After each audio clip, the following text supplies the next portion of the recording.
Hi,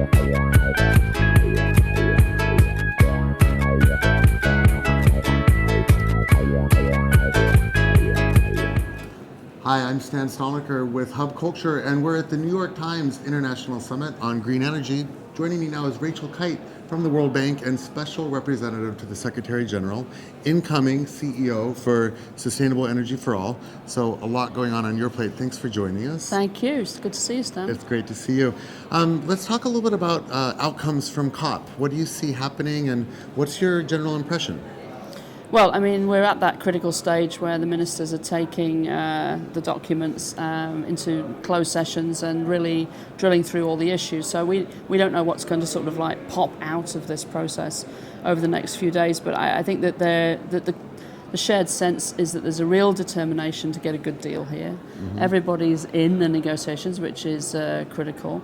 And there seems to be some way for there seems to be such an atmosphere around the negotiators that's having some effect. I mean, obviously the heads of state came on the first day and said, this is our ambition, and we all kind of agree with each other, and obviously in the details maybe they don't.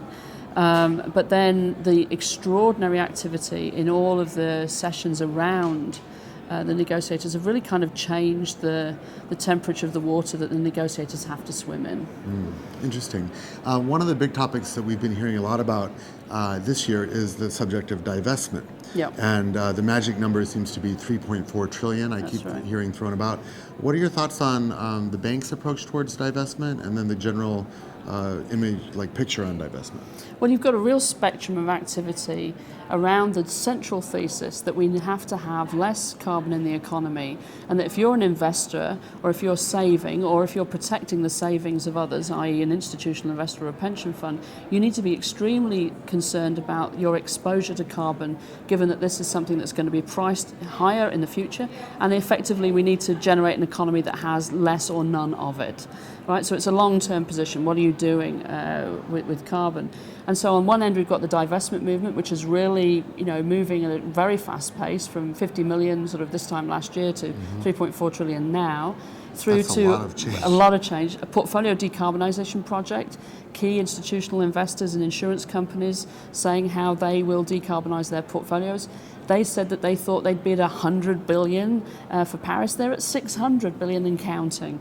And then all the way through to Mark Carney, Governor of the Bank of England, coming to Paris and confirming that he's going to be working with the Chinese, who will be having the G20 over the next year, and working on the financial risks, or the risks to the financial system from misunderstanding what's going on with carbon in the economy, and then also the financial sector board, the FSB, under instruction from the G20 and working together, sort of saying we're going to understand the systemic financial risks.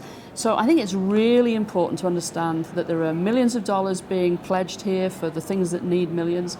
There are billions, hundreds of billions of dollars of climate finance assistance coming onto the table, and then there are trillions of dollars of redirected financing happening, and that's going to be how we finance the transition to low carbon growth. Right, so we know it's going to be a big deal moving that transition, but there's also going to have to be some work done around adaptation and mitigation, because even if a perfect scenario happens, we're already seeing the effects of climate change. The bank is obviously very involved in large infrastructure projects. What is the bank's approach towards adaptation and mitigation as we try to head off as much damage as we can? Well, so in mitigation, it's really about helping economies get all the price signals right.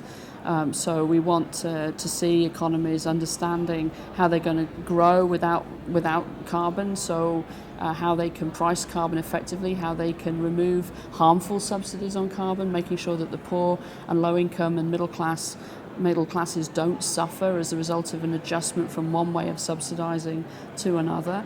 And so we want to see sort of a coherence in economic policy that would allow you to imagine that you can grow, create jobs and be competitive without carbon in your economy.